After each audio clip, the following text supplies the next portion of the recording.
এই কথাটা বলবো না। এই রাজ্যের মানুষ ভালো নেই। আজকালের যুগে সময় বদলাচ্ছে, মানুষ বদলাচ্ছে। আর এই কথাটা জানতে তো কারণ বাকি একটি ডাক্তারকে রেপ করে নৃশংসভাবে মার্ডার করা হয়েছে কি? হ্যাঁ, এরকম অনেক ঘটনাই ঘটেছে। ধামাচাপা পড়ে গেছে, বিচার তো দূরের কথা। হ্যাঁ, ভুল মানুষের হাতে ক্ষমতা থাকলে অসৎ ব্যবহার তো হবেই, তাই না? চলো তোমাদেরকে এই ভিডিওটা দেখাতে চাই, ঠিক আছে? চলো। দাঁতের কামড় বসানো, কামড়ে মাংস তুলে নেওয়া, আর কোথাও হচ্ছে সরাসরি প্রেসার দিয়ে শ্বাসরোধ করে খুন করা। কি হলে দু চোখ থেকে রক্তক্ষরণ হতে পারে, মুখ দিয়ে রক্তক্ষরণ হয়, যৌনাঙ্গ দিয়ে রক্তক্ষরণ। বলি তো, তাকে লজ্জা করে না? এমন একটা রাজ্যে বাস করছি যেখানে রেপ ব্যক্তিকে ধরার আগে, তাকে সাজা দেওয়ার আগে তার সমস্ত প্রমাণ লোপাট করা হয়। রাজ্য জুড়ে, গোটা কলকাতা শহর জুড়ে, এমনকি বিদেশেও উই ওয়ান্ট জাস্টিস অর্থাৎ তিলোত্তমার জন্য উই ওয়ান্ট জাস্টিস চেয়েছিলেন। যে মুহূর্তে তারা এখানে শান্তিপূর্ণ বিক্ষোভ করছিলেন, তখন একদল দুষ্কৃতী আজকে এই এমার্জেন্সি বিল্ডিংয়ে একতলায় ঢুকে, আমরা দেখতে পাচ্ছি যে এমার্জেন্সি বিল্ডিংয়ের সেই ছবি কিভাবে তছনছ চালানো হয়েছে, সেই ছবি আমরা আপনাদের দেখাচ্ছি টিভি 9 বাংলার দর্শকদের। যারা রেপ করেছে তাদেরকে বাঁচানোর জন্য তার পরিবারকে বলা হয় এটা একটা সুইসাইড, তাও হসপিটাল কর্তৃপক্ষ থেকে। रोते हुए मुझे वो लिपटती है और कहती है कि सब कुछ खत्म हो गया। मैंने कहा क्या हुआ? नहीं, मेरी लड़की ने सुसाइड कर दिया है, ये खबर आई है हॉस्पिटल से। তরুণ ডাক্তারকে ধর্ষণ করা হয়েছে, কি খুন করা হয়েছে সেটা পুলিশ বলবে, সেটা আমি বলতে পারবো না। শুধু এইটুকু বলছি, তার মৃত্যুটা স্বাভাবিক নয়, সেটা আমার মনে হয়েছে একজন ডাক্তার হিসাবে। হ্যাঁ, সবাই বোকাচোদা, তোরাই সে আনা, তাই না? হ্যাঁ, কখনো মামার আকাশ দেখেছো? দেখাবে না, দেখো। এমনকি হাতের আঙুলের নখ উপড়ে নেওয়া হয়, মাথা থেকে পা পর্যন্ত। আমরা সূত্র মোতাবেক জানতে পারি প্রায় 100র উপর নাকি শুধুমাত্র ডিপ কামড় যাকে বলে, সেই দাঁতের কামড়ের চিহ্ন রয়েছে। যেন যেনতেন প্রকরণে তাকে খুবলে খাওয়া বলি আমরা, সেই খুবলে। ওদেরকে তো রাস্তায় ফেলে কুত্তার গিয়ে কাটানো উচিত। এরপর এই বিস্তার বাঁচানোর চেষ্টা চলছে, তাই না? हम लोग यहाँ के रेसिडेंट्स डॉक्टर हैं। आप यहाँ का कंडीशन देख सकते हैं। हजारों के संख्या में ये मॉब आया है, हम लोग पे अटैक भी किया है और इनका मेन टारगेट है कि जो भी एविडेंस है उसको टैंपर किया। তাদের প্রমাণ লোপাট করার চেষ্টা চলছে।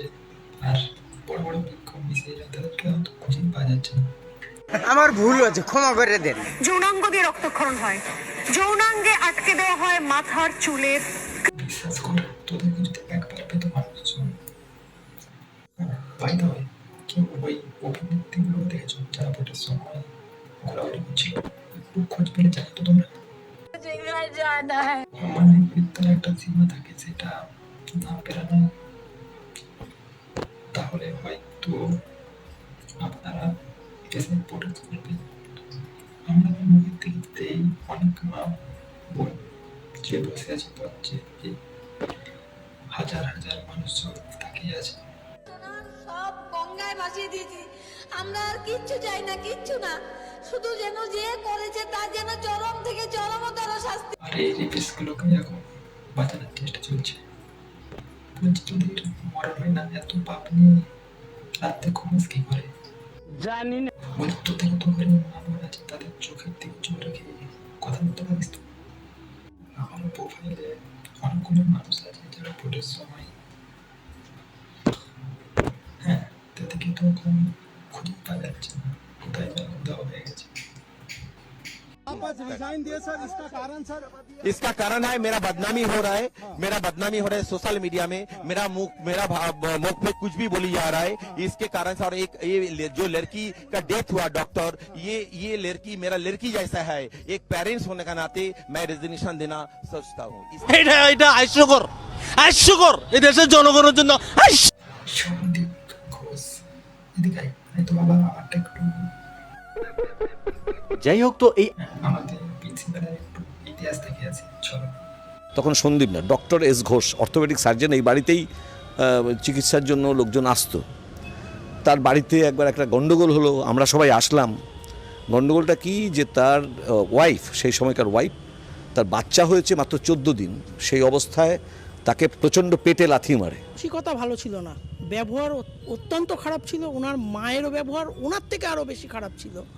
যেদিন ওই ঘটনাটা ঘটেছিল যে ওই মহিলাকে আমরা বের করে নিয়ে আসি, ওনার স্ত্রীকে পেটে লাথি মেরেছিল, সেলাই ফেটে গেছিল। ডাক্তার বলতো ঘেনা লাগবে কি? তোমরাই ভাবো, একটা সত্য মায়ের পেটে লাথি মেরে সেলাই পাঠিয়ে দিচ্ছে।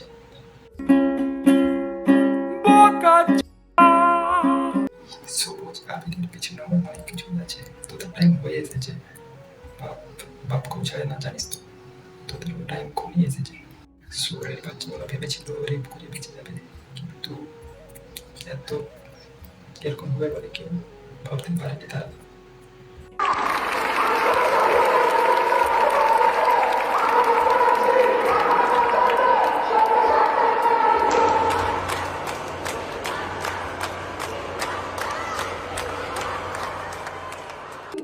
बच्ची का शरीर में कोई कपड़ा नहीं था, पैर दोनों राइट एंगल में मिला गया। राइट एंगल में एक पांव बेड के इस तरफ, एक पांव बेड के इस तरफ मिला गया। जब तक पेल्विक गर्डल नहीं टूटता है, इस तरह दो पांव को नहीं चीरा जा सकता है।